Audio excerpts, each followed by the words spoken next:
kinuha ng mga taga-NBI at ginulpe si Terence Lim. Just to clarify so that everyone knows, Terence Lim is Senate Security. Is Senate OSA our employee. Yes. At yung isang taga-OSA naman ay hinarangan at tinabayhan ng isang taga-NBI. Nung gulpe at dapa na siya, lalo pang ginulpe, ayaw siyang palapitan sa medical. At nung siya'y binuhat, dinadala siya at pinosasan at dadalin siya sa sasakyan ng NBI para dalhin sa NBI. Okay? That's inside our premises. Have I heard anyone say that the dignity of the Senate is at stake here because the NBI ay nanggulpe sa loob ng ating premises, ayaw sumunod sa order ng Senate President at tinatakot pa ang ibang OSAA at isasakay sa kotse at dadalhin sa NBI.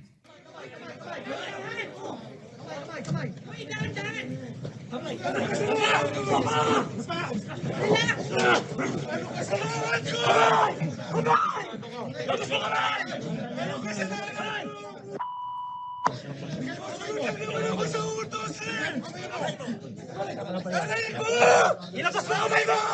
Labas! Narinig ko! Narinig ko, hindi ako makahinga! Ilabas mo kasi kamay mo! Binubugbog si Terence Lim na OSA Senate employee. Binubugbog ng NBI sa loob ng Senate premises. At nung binugbog na, ayaw pandalin sa medical. Ayan, nakatayo na. Oh. Footage ng GMA yan. May footage din na. Dinadala sa kotse ng NBI. Pwede ba yung OSAA na kunin ang taga-PSG at isakay ng sasakyan ng Senate at kunin sa Malacanang? Pwede ba yung OSAA pumasok ng Supreme Court at kunin yung isang security ng Supreme Court at isakay?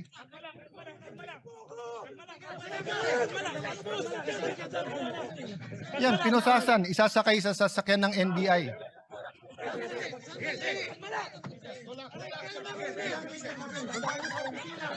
Tingnan nyo sa kaliwa, yung mga taga-NBI, pinipigilan yung ibang OSAA na tulungan si Terence.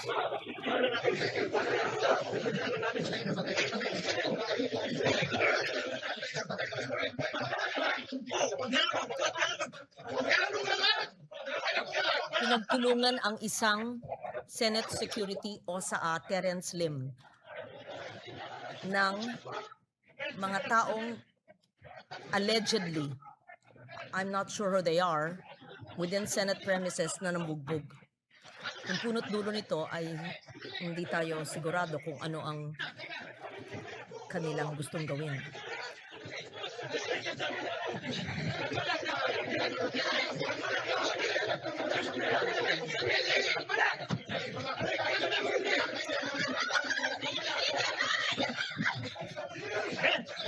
Last point po, before I go to a way forward.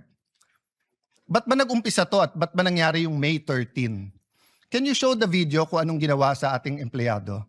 Madam President, can I have permission? This is a very short video. It's of public record. I just like, and I want to honor Senator Migs kasi siya tumayo at sinabi yung ginawa kay Terence Lim ay hindi tama. But I didn't know na ganito pala ang problema. Wag na yung buong video ng buong pangyayari ng May 11. Yun lang pong ginawa kay Terence Lim. So what happened is that we ordered, arrested, because they're held in contempt, yung mga NBI agents who nakipaghabulan kay Senator Bato. When they were leaving the building, nagtutulakan, kinuha ng mga taga-NBI at ginulpe si Terence Lim. Just to clarify so that everyone knows, Terence Lim is Senate Security. Is Senate OSA our OSA. employee. Yes. At yung isang taga-OSA naman ay hinarangan at tinabayhan ng isang taga-NBI. Nung gulpe at dapa na siya, lalo pang ginulpe, ayaw siyang palapitan sa medical. At nung siya'y binuhat, dinadala siya at pinosasan at dadalhin siya sa sasakyan ng NBI para dalhin sa NBI. Okay? That's inside our premises. Have I heard anyone say that the dignity of the Senate is at stake here because the NBI ay nanggulpe sa loob ng ating premises, ayaw sumunod sa order ng Senate President at tinatakot pa ang ibang OSAA at isasakay sa kotse at dadalhin sa NBI. Isa lang po sa minority ang narinig ko po. Si Mig Subiri, former Senate President. Did you ever hear me say anything about that? No. Because we're all waiting for the independent investigation. Do you have the video para kitang-kita? Okay. Guys, kanina ko pa sinasabi, excuse me, Madam President. We have the video. Can you show the whole video? Pakita. Kahit yung ano, Yes. yung palabas pa lang, kahit na sabihin yung hindi kitang-kita siya doon. Mula sa simula, please, yung video. Yung palabas pa lang sila Terence doon sa harap. Who's in charge of the video? Oh.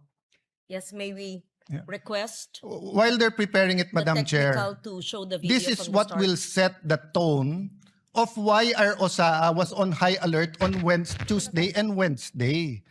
And that is why they were wearing vests, and that is why they had to have weapons. Because the NBI was treating the Senate like a palengke. Oh, ayan, is that it?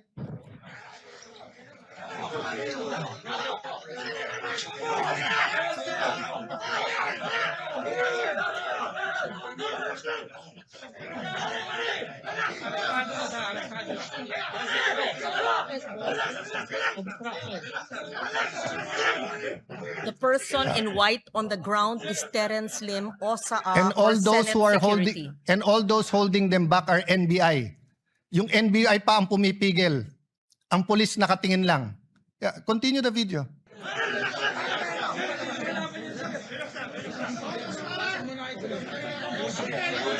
No, show the whole video, yung hanggang binitbit sa kotse. O kaya yung CCTV. Hindi pa nakita nung maraming senador to. Madam Chair, that's one reason na hindi ko sinisisi yung iba sa minority. Kasi ako mismo, hindi ko nakita yung buong video. That's why I have communicated to everyone, including to the NBI. Mag-inhibit sila, tapusin natin ng buong-buo yung investigasyon para makita natin kahit yung yung CCTV muna. But the point is, Madam Chair, paglabas pa lang dinukot siya, ginulpe, ayaw palapitan sa medical. Isipin niyo po, sa loob ng sarili nating remember, Madam President, this is not a department. We're not the DOJ, the DOLE, DSWD. We are a branch of government. The Constitution says we are a co-equal branch. Ang OSAA ba pwedeng manggulpe sa loob ng Malacanang? Ang OSAA ba pwedeng manggulpe sa loob ng Supreme Court? Oh, pero ba narinig ko yung dignity natin, New York? Yung ating dignity ay giniba dahil sa NBI? Wala po eh. Si Alang Cayetano pa rin ang pinagbibintangan nyo. Bakit ako ba nang gulpi dyan? Hindi po ako ang pumayag. If you see the video, more than 20 agents of the NBI were allowed in on May 11. And we already napagtagpi-tagpi. The OSAA then and the SecGen were meeting. They even inspected the helipad and all parts kung saan pwesto yung mga NBI. So again, at this point, I'm not making a conclusion. At this point, I'm not pointing fingers. So let me move to the last point. Moving on, moving forward.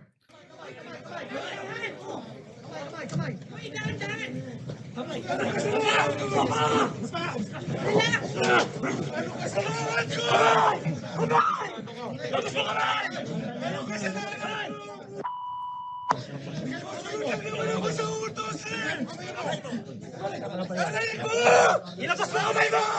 Labas! Narinig ko! Narinig ko, hindi ako makahinga! Ilabas mo kasi kamay mo! Binubugbog si Terence Lim na OSAA Senate employee. Binubugbog ng NBI sa loob ng Senate premises. At nung binugbog na, ayaw pandalin sa medical. Ayan, nakatayo na. Oh. Footage ng GMA yan. May footage din na. Dinadala sa kotse ng NBI. Pwede ba yung OSAA na kunin ang taga-PSG at isakay ng sasakyan ng Senate at kunin sa Malacanang? Pwede ba yung OSAA pumasok ng Supreme Court at kunin yung isang security ng Supreme Court at isakay?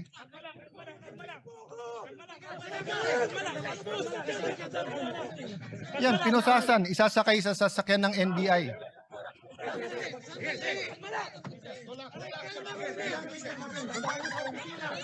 Tingnan nyo sa kaliwa, yung mga taga-NBI, pinipigilan yung ibang usaan na tulungan si Terence.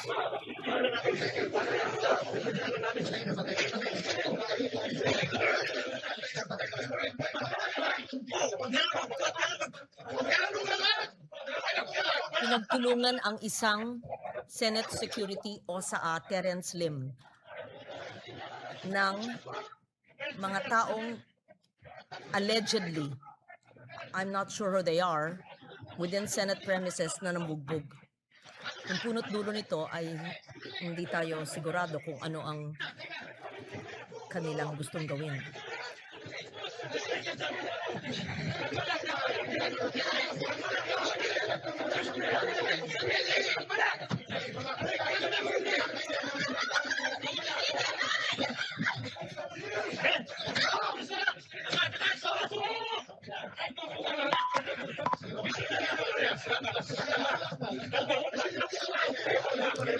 Madam President, I am 1,000% sure, 10 times over 100% sure that hindi to inauthorize ni Senate President Soto. In fact, when this happened, ako na ang Senate President. So I'm also 1,000% sure na hindi ko to inauthorize. And if you look at our rules and the Constitution, we have jurisdiction over our premises. So dun sa nagsasabing hindi inatake ang Senado, sige, nagpipigil na nga ako, hindi na nga ako nagsasalita eh. Pero nakita nyo nangyari yan. So ano yung context ng CONAS? I don't take it against Senator Soto, Senator Lacson, Senator Bam Aquino, Senator Kiko. They were not senators from 2022 to 2025. When Senator Mig Subiri and the rest of the group had to deal with the PI issue. Okay, that's in the past. So moving na. Okay. So I think lahat naman po tayo na ilabas na natin ang ating mga opinion. And I'm not stopping anyone from talking. It's a holiday on Wednesday. It's a day that Muslim Filipinos will be celebrating. Dapat makiisa po tayo sa paniniwala ng bawat isa out of respect, not sa same paniniwala. And I'm not suggesting we stop talking about politics. I'm suggesting number one, na pagbigyan ako ni Senator Amy na i-withdraw instead of ipa-strike off. Bakit po? Nakalagay kasi sa rules natin, any statement, and I paraphrasing, no, that offends a senator or the institution.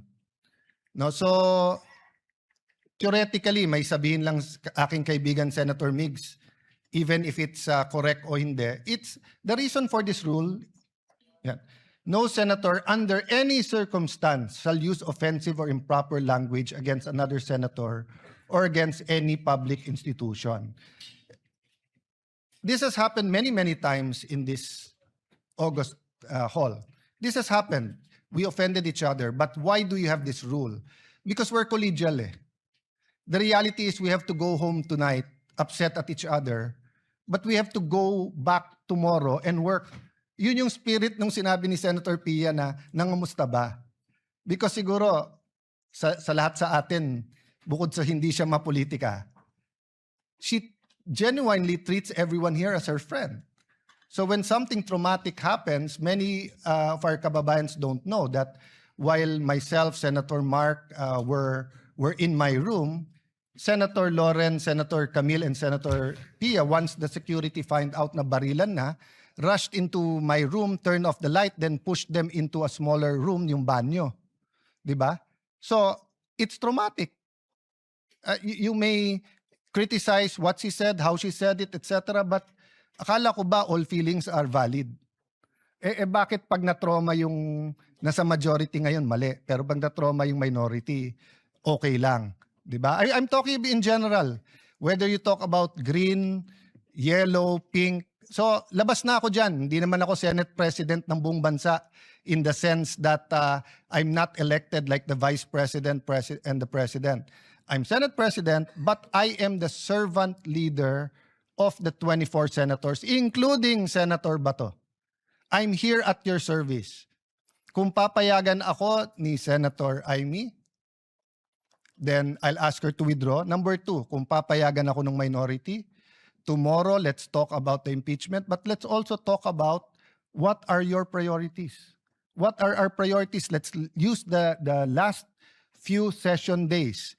You want to talk about changing the Senate President? I won't take it against you. It's your right. Pero wag tayo dun sa yung integridad ng institusyon kasi syempre, didepensa kami. 'Di ba? Dahil ang tingin namin, bumaksak na to dati pa. But we're not pointing fingers. Bakit bumaksak? We're just letting history judge it. Sabi po nung iba, fresh start. Bakit? Hindi ba fresh start pagdating ko? Hindi pa nga ako nagsa-start, inuupakan na ako eh. Ganun na ganun nangyari sa SEA Games. When I was Secretary of Foreign Affairs, not a threat, serving everyone, wala akong problema sa SEA Games.